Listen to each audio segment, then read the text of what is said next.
Wild love. രചന Jasmine. അവതരണം സാലിം കരുളായി. അവിടെ തന്നെ നിൽക്കാതെ ഇങ്ങോട്ട് വായോ അമ്മാവാ, എനിക്ക് കുറച്ച് സംസാരിക്കാനുണ്ട്. അനങ്ങാതെ നിൽക്കുന്ന സ്റ്റീഫനെ നോക്കിയൊരു ചിരിയോടെ രുദ്രൻ പറയുമ്പോൾ സ്റ്റീഫൻ പടികളിറങ്ങി. ഓടി കളിക്കാൻ പറ്റിയ സ്ഥലമല്ല സന്ദർഭവും. എന്ത് സംസാരിക്കാനുണ്ടെങ്കിലും അത് ഈ സമയത്തല്ല സംസാരിക്കേണ്ടത്. അതിന് നല്ല നേരവും സമയമൊക്കെ ഉണ്ട്. നിങ്ങൾ ചെല്ലാൻ നോക്ക്. അർദ്ധരാത്രി ഇറങ്ങിക്കുവാണ് മനുഷ്യനെ ബുദ്ധിമുട്ടിക്കാൻ. സെറീനയുടെ പപ്പയാണ്. രുദ്രൻ്റെ ഇരുത്തവും സംസാരമൊന്നും അയാൾക്ക് പിടിച്ചില്ല. ഒന്നാമത് അവൻ കയറുന്ന സമയം. അതെന്ത് വർത്താനാണ് കാരണവരെ. എനിക്ക് നിങ്ങളുടെ മരുമോനോട് സംസാരിക്കണമെന്നുണ്ടെങ്കിൽ ഞാൻ സംസാരിച്ചിട്ടേ പോകൂ. നിങ്ങളെല്ലാവരും ഇരിക്ക്, കാല് ചടക്കും. ഞാൻ പോകാൻ എന്തായാലും കുറച്ച് കഴിയും. രുദ്രൻ വലിയ ഭാവമാറ്റമൊന്നുമില്ലാതെ അങ്ങനെ ഇരുന്നു കൊണ്ട് തന്നെ പറഞ്ഞു. അതെന്ത് വർത്താനാണ്. ഇവിടെ ആണുങ്ങൾ മാത്രമല്ല, പ്രായമായ പെൺകുട്ടികളും സ്ത്രീകളുണ്ട്. നിങ്ങൾക്ക് സംസാരിക്കാനുള്ളത് എന്തായാലും പകൽ വെളിച്ചത്തിൽ മതി. ഇപ്പൊ പോകാൻ നോക്ക്, അല്ലെങ്കിൽ ഞങ്ങൾക്ക് പോലീസിനെ വിളിക്കേണ്ടി വരും. സ്റ്റീഫന്റെ അനിയനാണെന്ന് പറഞ്ഞത്. അയാളത് പറഞ്ഞതും രുദ്രന്റെ കണ്ണുകൾ അവിടെ നിൽക്കുന്ന പെൺകുട്ടികളിലേക്ക് പോയി. അവനെ നോക്കി വാപൊളിച്ച് നിൽക്കുവാണ്. ഓക്കെ. അശോകൻ അവരുടെയൊക്കെ നിൽപ്പ് കാണുന്നതും ചിരി വന്നു. രുദ്രൻ അവരെല്ലാവരെയും നോക്കി കണ്ണെന്ന് ചിമ്മി കാണിച്ചു. അവരുടെ ചുണ്ടിലും എല്ലാം ഒരു ചിരി വിടുന്നു. ഹൈ, അവർക്കതൊന്നൊരു പ്രശ്നമല്ല അല്ല ബ്യൂട്ടീസ്? അവൻ അങ്ങനെ ചോദിച്ചതും അവരെല്ലാം തലകുലുക്കി. ചേക്കനെ കണ്ടപ്പോഴേ അവരെ കിളി പോയിരിക്കുവാണ്. രുദ്രൻ ഒന്ന് ചിരിച്ചു. അവരെല്ലാം ആ പെൺപിള്ളാരെ നോക്കി പല്ല് കടിച്ചു. രുദ്രൻ ഒരു ചിരിയോടെ സെറ്റ് ചെയ്യുന്ന എഴുന്നേറ്റു. സ്റ്റീഫൻ അവനെ നോക്കിക്കൊണ്ട് അവിടെ നിന്നു. ക്ഷമ വേണം. ഈ സമയം വീട്ടിൽ കയറി വന്നിട്ടുണ്ടെങ്കിൽ അവൻ പലതും മനസ്സിൽ കരുതി കാണും. ആദ്യം അത് അറിയണം. നിനക്ക് എന്താണ് സംസാരിക്കാനുള്ളത്? അതും പറഞ്ഞുകൊണ്ട് സ്റ്റീഫൻ സെറ്റിയിലേക്ക് ഇരുന്നു. രുദ്രൻ ആ ഹാളിലൂടെ നടന്ന് ഓരോരുത്തരെയും അടുത്തുകൂടെ നടന്നു. നിങ്ങൾക്കൊക്കെ എന്നെ അറിയുമെന്ന് ഞാൻ കരുതുന്നു. ഒരു പരിചയപ്പെടുത്തൽ ആവശ്യമുണ്ടെന്ന് അറിയില്ല. എന്നാലും എൻ്റെ കടമ ഞാൻ ചെയ്യണമല്ലോ. ഈ നിൽക്കുന്ന സ്റ്റീഫന്റെ സഹോദരി ആനി ജോണിന്റെ മൂത്ത മകൾ ഇഷ്വയുടെ ഭർത്താവാണ്. എല്ലാവർക്കും ആ കാര്യം അറിയാം. കുറച്ച് ദിവസങ്ങൾക്ക് മുമ്പ് ഫോണിലും ടി വിയിലും നിറഞ്ഞു നിന്നത് അവരുടെ ചിത്രങ്ങളായിരുന്നല്ലോ. അതുകൊണ്ട് എല്ലാവർക്കും അതറിയാം. എല്ലാവരും സങ്കടത്തിലാവൂലേ? ആൽബി മരിച്ചിട്ട് ഒരാഴ്ചയിലേ ആയുള്ളൂ. വിവരം അറിഞ്ഞിരുന്നു, വരാൻ കഴിഞ്ഞില്ല. എൻ്റെ ഭാര്യ ഒരു ആക്സിഡന്റിലായിട്ട് ഹോസ്പിറ്റലായിരുന്നു. അറിഞ്ഞു കാണുമല്ലോ അല്ലേ? രുദ്രൻ അത്രയും പറഞ്ഞുകൊണ്ട് സ്റ്റീഫനെ നോക്കി. അയാൾ രുദ്രനെ നോക്കിയിരിക്കുവാണ്. അവന്റെ വാക്കുകളിലെ കുത്തൽ അയാൾക്ക് മനസ്സിലായി. ആൽബി വേദനയോടെ അയാളുടെ മനസ്സ് മന്ത്രിച്ചു. പാർട്ടി കഴിഞ്ഞ് വരുമ്പോൾ കാർ നിയന്ത്രണമില്ലാതെ നിർത്തിയിട്ട വാഹനത്തിൽ പോയി ഇരിക്കുവായിരുന്നു. ആവശ്യത്തിലധികം കുടിച്ചിട്ടുണ്ടായിരുന്നു. അന്നതിൽ ദുരൂഹതയൊന്നും തോന്നിയിരുന്നില്ല. എന്നാൽ ഇന്ന് ഈ നിമിഷം അവൻ്റെ ഈ വരവിൽ തന്നെ ആൽബിയുടെ മരണത്തിന് പിന്നിൽ അവനാണെന്നത് തോന്നൽ ശക്തമായി. ഈശോ ഒന്നും അറിഞ്ഞിട്ടില്ല. അറിഞ്ഞാൽ ഇങ്ങോട്ട് വരാൻ വാശി പിടിക്കും. അമ്മാവൻ്റെ മകനല്ലേ. നമ്മൾ തമ്മിലുള്ള പ്രശ്നങ്ങളൊന്നും അവൾക്കറിയില്ല. എന്തിനാ വെറുതെ? അതുകൊണ്ട് അത് വേണ്ടെന്ന് വെച്ചു. ഇപ്പം ഈ പോകുന്നത് അവൾക്കറിയില്ലട്ടോ. സത്യം പറഞ്ഞാൽ രുദ്രന്റെ വാക്ക് കേൾക്കും തോറും അശോകന് ചിരി വരുന്നുണ്ടായിരുന്നു. അവൻ ഒട്ടും വശമില്ലാത്ത രീതിയിലാണ് അവൻ സംസാരിക്കുന്നത്. വേറൊരാൾ സംസാരിക്കും പോലെ. നീ നിന്റെ കാര്യം പറയാതെ വന്ന കാര്യം പറഞ്ഞിട്ട് പോകാൻ നോക്ക്. സെറീനയുടെ കുടുംബത്തിലെ ഒരു പയ്യൻ രുദ്രന്റെ അടുത്തേക്ക് വന്ന് ദേഷ്യത്തിൽ പറഞ്ഞു. രുദ്രൻ അവനെ നോക്കി ഒന്ന് ചിരിച്ചു. അങ്ങനെ പറഞ്ഞിട്ട് പോകാൻ വന്നതല്ല ഞാൻ. കുറച്ചധികം സമയമെടുത്ത് എല്ലാത്തിനും കണക്ക് പറയിക്കാൻ വന്നതാ ഞാൻ. അത് പറയുമ്പോൾ അവന്റെ മുഖഭാവം മാറി. അതുവരെ കണ്ട ശാന്തത അവന്റെ വാക്കിലോ നോക്കിലോ ഉണ്ടായിരുന്നില്ല. മിസ്റ്റർ, താങ്കൾ എന്ത് ഭാവിച്ചാണ്? കുറെ ഗുണ്ടകളെ പുറത്തു നിർത്തി നട്ടപ്പാതിരാക്കി വീട്ടിൽ കയറിവന്ന് എന്തും കാണിക്കാന്നോ? ഞങ്ങൾ പോലീസിനെ വിളിക്കും. ചേട്ടായി, പോലീസിനെ വിളിച്ച് കാര്യം പറ. വേണ്ട. ഏതോ ഒരു പയ്യൻ പറയുമ്പോൾ സ്റ്റീഫൻ അതിനെ തടഞ്ഞു. പോലീസ് വന്നാൽ എല്ലാം കീഴ്മേൽ മറിയും, എല്ലാം തലയിലാവും. വേണ്ട, ഒന്നും വേണ്ട. രുദ്രൻ ഒരു ചിരിയോടെ സെറീനയുടെ അടുത്തേക്ക് നടന്നു. സ്റ്റീഫന്റെ ഭാര്യയല്ലേ? സെറീനയുടെ അടുത്തേക്ക് വന്ന് രുദ്രൻ ചോദിച്ചതും അവർ പേടിയോടെ സ്റ്റീഫനെ നോക്കി. സ്റ്റീഫന്റെ മുഖത്ത് നല്ല ടെൻഷനുണ്ട്. ആണോ? വീണ്ടും രുദ്രന്റെ ശബ്ദം കേട്ടതും അവർ പേടിയോടെ തലകുലുക്കി. എങ്ങനെ? ഭർത്താവ് സ്നേഹമുള്ള കൂട്ടത്തിലാണോ? ഒരു ചിരിയോടെ അവൻ ചോദിക്കുമ്പോൾ സെറീന മനസ്സിലാവാതെ അവന്റെ മുഖത്തേക്ക് നോക്കി. മനസ്സിലായില്ലേ? ആന്റിയുടെ ഭർത്താവിന് ആന്റിയെ ഇഷ്ടമാണോ ജീവനാണോ എന്ന്. നിങ്ങളുടെ കണ്ണൊന്ന് നിറഞ്ഞ അയാളുടെ നെഞ്ച് വേദനിക്കുവോ? നിങ്ങൾക്കൊരു മുറിവായ അവിടെ പൊള്ളുവോ? നിങ്ങൾക്ക് എന്തെങ്കിലും പറ്റിയ ഉറക്കമില്ലാത്തൊരു ഭ്രാന്തനെ പോലെ എന്താ ചെയ്യേണ്ടതെന്ന് അറിയാതെ നടക്കുവോ? മരിക്കാൻ തോന്നുമോ? രുദ്രൻ സെറീനയുടെ അടുത്തേക്ക് വന്ന് വല്ലാത്ത ഭാവത്തിൽ ചോദിക്കുമ്പോൾ അവന്റെ കണ്ണുകൾ നിറഞ്ഞിരുന്നു. അവൻ അനുഭവിച്ച വേദനകൾ, അവന്റെ അവസ്ഥ അതായിരുന്നു അതിൽ. എന്നാൽ അവൻ പറയുന്നത് കേട്ട് എല്ലാവരും പകപ്പോടെ അവനെ നോക്കി. സ്റ്റീഫൻ വേഗത്തിൽ സെറീനയുടെ മുന്നിൽ കയറി നിന്നു. നാഥ്, നീ ഇപ്പൊ പോ, നമുക്ക് പിന്നെ സംസാരിക്കാം. നമ്മൾ തമ്മിലുള്ള പ്രശ്നം ഇങ്ങനെ കുടുംബത്തിൽ വന്നല്ല തീർക്കേണ്ടത്. സ്റ്റീഫൻ പതർച്ചയോടെ പറയുമ്പോൾ രുദ്രൻ ഒന്ന് ചിരിച്ചു, ഒരു പൂച്ചച്ചിരി. മാറി നിൽക്കടാ നായെ, എനിക്ക് സംസാരിക്കാനുള്ള ദീപനോടാ, അല്ലാതെ നിന്നോടുള്ള പൊന്ന പുന്നാര മോനെ. പറഞ്ഞുകൊണ്ട് സ്റ്റീഫന്റെ നെഞ്ചിൽ അവൻ ചവിട്ടി. സ്റ്റീഫൻ നിലത്തേക്ക് തെറിച്ചു വീണു. എല്ലാവരും രുദ്രന്റെ ആ നീക്കത്തിൽ ഭയന്നു. ആദ്യത്തെ പകപ്പിന് ശേഷം എല്ലാവരും രുദ്രൻ നേരെ പാഞ്ഞു വന്നു. ആ സമയം തന്നെ അവന്റെ ഗാർഡ്സ് അകത്തേക്ക് വന്നു. അവിടെ കയ്യിലുള്ള ഗണ്ണ് കണ്ടതും അവരെല്ലാം അവിടെ തന്നെ നിന്നു. അവിടെ നിന്നോണെല്ലാം, ഞാൻ ഇങ്ങോട്ട് എന്തിനാണോ വന്നത് അത് നടത്തിയിട്ടേ രുദ്രൻ ഇവിടുന്ന് പോകൂ. അതല്ല, അതിന് തടസ്സം നിൽക്കാനാണ് നിങ്ങളുടെയൊക്കെ ഭാവമെങ്കില് ഉടലോടെ കാത്തിക്കും ഞാൻ. അവന്റെ ഉറച്ച ശബ്ദം ആ വലിയ ഹാളിൽ മുഴങ്ങി കേട്ടു. രുദ്രൻ നിലത്ത് വീണ് കിടക്കുന്ന സ്റ്റീഫന്റെ അടുത്തേക്ക് നടന്നു. നീ എന്താ പറഞ്ഞത്? നമ്മൾ തമ്മിലുള്ള പ്രശ്നം നമ്മൾ തമ്മിൽ തീർക്കണം എന്നല്ലേ? പിന്നെ എന്തിനാടാ ചേറ്റെ നീ എന്റെ പെണ്ണിനെ കൊല്ലാൻ നോക്കിയത്, പുന്നാര മോനെ? അതും പറഞ്ഞുകൊണ്ട് സ്റ്റീഫന്റെ നെഞ്ചിൽ ആഞ്ഞൊരു ചവിട്ട് കൊടുത്തു അവൻ. സ്റ്റീഫന്റെ നിലവിളി അവിടെ ഉയർന്നു. എല്ലാവരും പേടിച്ച് വിറിച്ച് തകർന്നു നിന്നു. ഞാൻ എങ്ങനെ നോക്കുന്നതെന്ന് അറിയോ എന്റെ പെണ്ണിനെ? അവളുടെ കണ്ണൊന്ന് നിറയാൻ പോലും സമ്മതിക്കില്ല. അവളെ നോക്കി വേദനിപ്പിക്കാൻ നോക്കിയവരെ പോലും ഞാൻ ശിക്ഷിച്ചിട്ടുണ്ട്. എന്തിന്? അവളുടെ മമ്മ, അതായത് നിങ്ങളുടെ സഹോദരിയോട് ചോദിച്ചു നോക്ക്. മകളെ ഉപദ്രവിക്കാൻ നോക്കിയതിന് മരുമകന്റെ കയ്യിലൊന്നും കിട്ടിയിട്ടുണ്ടോന്ന്. കണക്കിന് കിട്ടിയിട്ടുണ്ട്. വേദനിപ്പിക്കാതെ, ആരെയും വേദനിപ്പിക്കാതെ ഞാൻ പൊന്നുപോലെ നോക്കുന്ന എന്റെ പെണ്ണിന്റെ ശരീരത്തിൽ നിന്ന് മൊത്തം മുറിവുകളാ, ഉണങ്ങിയ പാടുകളും ഉണങ്ങാത്ത പാടുകളും. അവൾക്കൊന്നും മനസ്സ് നിറഞ്ഞ് ചിരിക്കാൻ പോലും വയ്യ. വേദന എടുക്കുവാണ്. സൂചി വെക്കാൻ പേടിയുള്ള ആ ശരീരത്തിൽ ഈ ദിവസം കൊണ്ട് എത്ര സൂചി കുത്തിയിറങ്ങിയെന്ന് അറിയോ? പറഞ്ഞുകൊണ്ട് രുദ്രൻ കെതച്ചു. ആ വാക്കുകൾ പറയുമ്പോൾ അവന്റെ പെണ്ണിന്റെ ഓരോ വേദനയും അവന്റെ മനസ്സിൽ തെളിഞ്ഞു. വലിയൊരു ലോറി വന്ന് നമ്മളിരിക്കുമ്പോ നമുക്ക് വേദനിക്കില്ലേ? തെറിച്ച് റോഡിലേക്ക് വീഴുമ്പോ വേദനിക്കില്ലേ?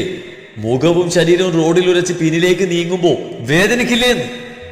ആ വാക്കുകൾ പറയുമ്പോൾ രുദ്രന്റെ കണ്ണുകൾ കലങ്ങിയിരുന്നു. അശോക് വേദനയോടെ അവനെ നോക്കി. അവന്റെ ഗാർഡ്സിന്റെ മുഖത്തെല്ലാം അതേ ഭാവം തന്നെയായിരുന്നു.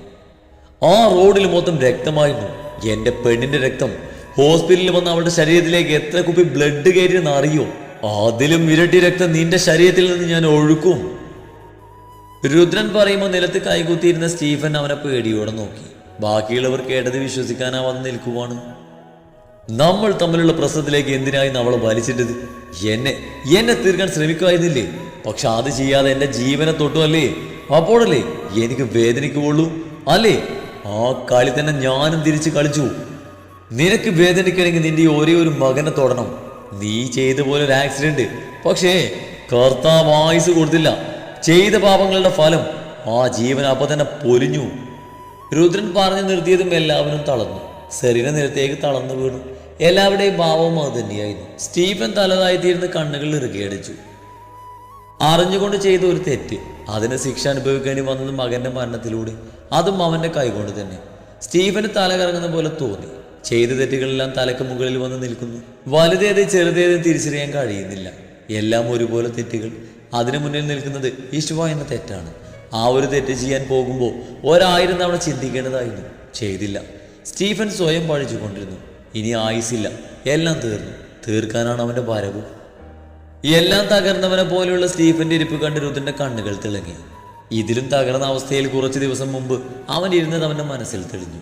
ഒപ്പം വേദനയോട് അവന്റെ നെഞ്ചിൽ കിടന്ന് പിടഞ്ഞ അവന്റെ ഈശയുടെ ശരീരം. രുദ്രൻ സ്റ്റീഫനെ നോക്കി ക്രൂരമായി ഒന്ന് ചിരിച്ചു. ശേഷം അയാളുടെ അടുത്ത് നിലത്ത് കാൽമുട്ടും മടക്കിയിരുന്നു. എന്റെ പെണ്ണനുഭവിച്ച വേദനയുടെ ഇരട്ടി വേദന ഞാൻ തന്നെ കൊണ്ട് അനുഭവിപ്പിക്കും. മരിച്ചു പോകാൻ വേണ്ടി താൻ സ്വയം പ്രാർത്ഥിക്കും. ഇനിയുള്ള എന്റെ കാത്തിരിപ്പ് ആ ദിവസത്തിന് വേണ്ടിയാണ്. അതും പറഞ്ഞുകൊണ്ട് അവൻ അവളുടെ അടുത്ത് നിന്ന് എഴുന്നേറ്റു. സെറീനയുടെ അടുത്തേക്ക് വന്ന് അവരുടെ കവളിൽ അവൻ ആഞ്ഞൊരു അടി കൊടുത്തു. കണ്ടു നിന്നവരെല്ലാം ഒരു നിമിഷം വന്ദിച്ചു. അശോക് പോലും അവന്റെ ആ പ്രവൃത്തിയിൽ ഞെട്ടി. രുദ്രനിൽ നിന്നും അങ്ങനെ ഒരു പ്രവൃത്തി അവൻ പ്രതീക്ഷിച്ചിരുന്നില്ല. ക്ഷമിക്കണം, ഈ ഒരു അടിയിൽ കൂടുതൽ മനസ്സിൽ കണക്ക് കൂട്ടിയാണ് ഞാൻ ഇങ്ങോട്ട് വന്നത്. പക്ഷേ ഇതിൽ നിർത്തുവാണ്. ഭാര്യയെ സ്നേഹിക്കുന്നൊരു ഭർത്താവാണെങ്കിൽ നിങ്ങൾക്ക് വേദനിച്ചത് അയാൾക്കും വേദനിച്ച് കാണും. ഇനി നിങ്ങളെ സ്നേഹിക്കാത്ത ആളാണെങ്കിൽ ഭർത്താവിന്റെ മുന്നിൽ വെച്ച് അയാളുടെ ഭാര്യയെ കൈനീട്ടി അടിച്ചത് അയാളുടെ പരാജയമാണ്. അതുകൊണ്ട് ഈ അടി അയാൾക്കുള്ളതാണ്. മകന് വേണ്ടി പ്രാർത്ഥിക്കണം. നല്ലതൊന്നും ചെയ്തില്ലെന്ന് അറിയാലോ. നിങ്ങളുടെയൊക്കെ പ്രാർത്ഥനയെങ്കിലും കിട്ടട്ടെ. രുദ്രൻ ഒരു പൂച്ച ചിരിയോടെ പറയുമ്പോൾ കവളിൽ കൈവച്ച് കരയാൻ മാത്രമേ ആ സ്ത്രീക്കായുള്ളൂ. ആനി പലപ്പോഴും വിഷുവിനെ തല്ലുമ്പോൾ വഴക്ക് പറയുമ്പോൾ ഒരു ചിരിയോടെ കേട്ട് ആസ്വദിച്ച് നിന്നിട്ടുണ്ട്. അതിനവളുടെ ഭർത്താവ് മുന്നിൽ വന്നു നിന്ന് ശിക്ഷിച്ചു. അങ്ങനെയാണ് അന്നേരം സെറീനക്ക് തോന്നിയത്. അപ്പൊ ശരി, എല്ലാവരും പോയി ഉറങ്ങിക്കോ, ഞാനും പോട്ടെ, കൂടുതൽ ഒന്നിനും നിൽക്കുന്നില്ല. തന്നെ കൊല്ലാനുള്ള ദേഷ്യം എനിക്കുണ്ട്, പക്ഷേ ഞാനത് ചെയ്യില്ല. കുറെ കണക്കൂടലുകൾ മനസ്സിലുണ്ട്, അതെല്ലാം നടത്തിയ ശേഷം മാത്രമേ തന്നെ ഞാൻ അങ്ങോട്ട് അയക്കൂ. പോട്ടെടോ. അവൻ പറഞ്ഞുകൊണ്ടൊരു ചിരിയോടെ പുറത്തേക്ക് നടന്നു. എല്ലാവരും അവൻ പോകുന്നത് നോക്കി നിന്നു. ആർക്കും ഒന്നും പറയാനില്ല. അവൻ്റെ ഭാര്യയെ അപകടപ്പെടുത്തിയതിന് അവനൊരു ജീവനെടുത്തു. പക്ഷേ അതുകൊണ്ടൊന്നും അവൻ അടങ്ങിയില്ല, ഇനി അടങ്ങുകയില്ല. കുടുംബം മൊത്തം അവൻ ഓടിപ്പിക്കും. പിന്നെ സഹായികളെ ഞാൻ വൈകാതെ കാണുന്നുണ്ട്. ഇതിന് താൻ ഒറ്റയ്ക്ക് ഇറങ്ങി തിരിക്കില്ലെന്ന് എനിക്കറിയാം. അവരുടെ പതനവും എൻ്റെ കൈകൊണ്ട് തന്നെയാവും. അത്രമാത്രം പറഞ്ഞുകൊണ്ട് അവൻ പുറത്തേക്ക് നടന്നു. സ്റ്റീഫൻ പൂർണ്ണമായും തകർന്നു. എല്ലാം അവൻ അറിഞ്ഞു. എല്ലാം ഇനി പതനമാണ്. രുദ്രൻ പുറത്തേക്ക് ഇറങ്ങിയത് പിന്നാലെ അശോകനും അവർക്ക് പിന്നാലെ അവൻ്റെ ഗാർഡ്സും ഇറങ്ങി. സ്റ്റീഫ! സെറീനയുടെ പപ്പയുടെ ശബ്ദം കേട്ടതും അയാൾ മുഖമുയർത്തി നോക്കി. എല്ലാവരുടെയും മുഖത്ത് വെറുപ്പാണ്. എല്ലാവരും ദേഷ്യത്തിൽ അവരെ തന്നെ നോക്കി നിൽക്കുവാണ്. സ്റ്റീഫൻ നിലത്ത് നിന്ന് എഴുന്നേറ്റു. മുഖം താഴ്ത്തി കരഞ്ഞുകൊണ്ട് നിൽക്കുന്ന സെറീനയുടെ മുന്നിൽ വന്നു നിന്നു. സെറീന! വിളിച്ചതും മുഖമടച്ചൊരു അടിയായിരുന്നു മറുപടി. സ്റ്റീഫൻ കവളിൽ കൈവച്ച് ഞെട്ടലോടെ അവരെ നോക്കി. നിങ്ങൾ കാരണം എൻ്റെ മകൻ മരിച്ചത്. അവൻ ആ രുദ്രന്റെ കൈകൊണ്ട് മരിക്കാൻ കാരണം നിങ്ങളാ. എന്തിനാ അവൾ ഉപദ്രവിക്കാൻ പോയേ? ഒന്നില്ലെങ്കിൽ നിങ്ങളുടെ സഹോദരിയുടെ മകളല്ലേ? നിങ്ങൾക്കൊരു ദോഷം അവൾ ചെയ്തിട്ടില്ലല്ലോ, പിന്നെ എന്തിനാ അവളെ ഉപദ്രവിക്കാൻ പോയത്? ചെയ്തതെല്ലാം അവനല്ലേ, ആ രുദ്രൻ. അവനെ ഉപദ്രവിക്കാമായിരുന്നില്ലേ? അവനെ കൊല്ലാമായിരുന്നില്ലേ? പക്ഷെ ഇനി എന്തെല്ലാം കാണേണ്ടി വരും കർത്താവേ. അതും പറഞ്ഞ് നെഞ്ചിൽ കൈവച്ച് അവർ സെറ്റിയിലിരുന്നു. അവർ കരയുവാണ്. സ്റ്റീഫൻ ഒന്നും മിണ്ടാതെ തലതാഴ്ത്തി നിന്നു. എന്താണ് പറയേണ്ടത്? സെറീന പറഞ്ഞ പോലെ തന്നെയായിരുന്നു തീരുമാനം. പക്ഷേ അത് ഇഷ്വയിലേക്ക് തിരിപ്പിച്ചത് മറ്റുള്ളവരുടെ വാക്കുകൊണ്ടാണ്.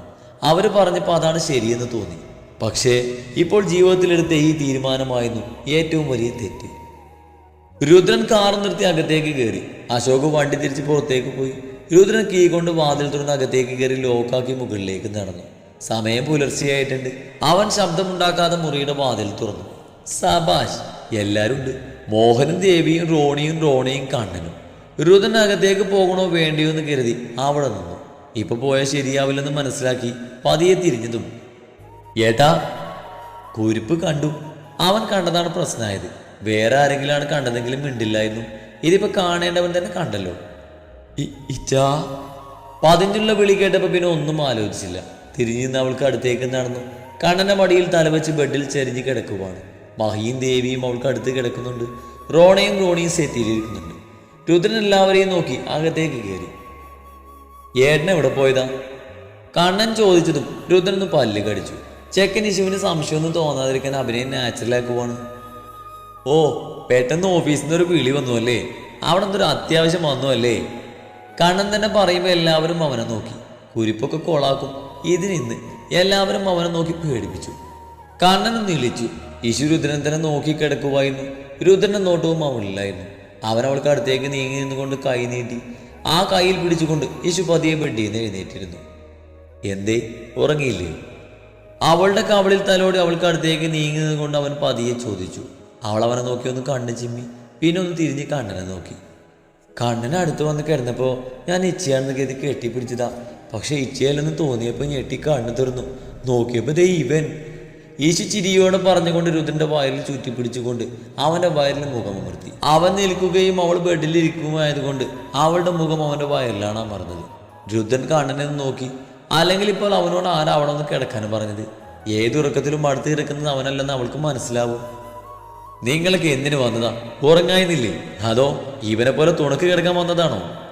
ഒട്ടും മയമില്ലാത്ത അവന്റെ ചോദ്യം കണ്ണനോടുള്ള ദേഷ്യമാണ്. എല്ലാവരും ചിരി കടിച്ചു പിടിച്ചു. ചേച്ചിക്ക് കൂട്ടിരുന്നാൽ ഏട്ടനക്ക് അത് വലിയ സന്തോഷമാകും. എല്ലാവരും വാ, ചേച്ചിക്ക് ഉറക്കം വരുന്നില്ല, സംസാരിച്ചിരിക്കാന്ന് പറഞ്ഞ് വിളിച്ചു വരുത്തിയതാണ് പാവം. ഉറങ്ങാൻ സമ്മതിക്കാതെ ഫോണിൽ വിളിച്ച് വരാൻ പറഞ്ഞതാ. എല്ലാവർക്കും സംസാരിച്ചിരിക്കാന്നും പറഞ്ഞു. ഇനി നിങ്ങൾ സംസാരിച്ചിരിക്കും, ഞാൻ പോയി ഉറങ്ങട്ടെ. ദേവി വാ. മഹി ബെഡിൽ നിന്ന് എഴുന്നേറ്റ് കോട്ടുമായിട്ട് പുറത്തേക്ക് നടന്നു. ഒപ്പം എല്ലാവരെയും നോക്കിക്കൊണ്ട് ദേവിയും അവർക്കൊപ്പം തന്നെ റോണിയും. നീ ഇവിടെ ഇരുന്നു, കമ്പനി കൊടുക്കാൻ വന്നതല്ലേ, കമ്പനി കൊടുത്തിട്ട് പോയാൽ മതി. ബെഡിൽ നിന്നും എണീക്കുന്ന കണ്ണനെ നോക്കി റോണി പറയുമ്പോൾ കണ്ണനൊന്ന് ചിരിച്ചു. അവനെ ഗൗരവത്തിൽ നോക്കി നിൽക്കുന്ന രുദ്രനെ നോക്കി അവനൊന്ന് ഇളിച്ചു. ഇത്രയും നേരം കമ്പനി കൊടുക്കുമായിരുന്നല്ലോ, ഇനി മതി. ഏട്ടൻ വന്നില്ലേ, ഇനി ഏട്ടൻ കമ്പനി കൊടുക്കും അല്ലേ? ഞാൻ പോയി ഉറങ്ങട്ടെ, ഈ നോറൊക്കെ ശരിയായിട്ടില്ല. പറയിലും പുറത്തേക്ക് പായലും കഴിഞ്ഞു. റോണിയും അവനക്ക് പിന്നാലെ ഒരു ചിരിയോടെ നടന്നു. പോകുന്ന പോകിൽ റോണി വാതിലടിച്ചു.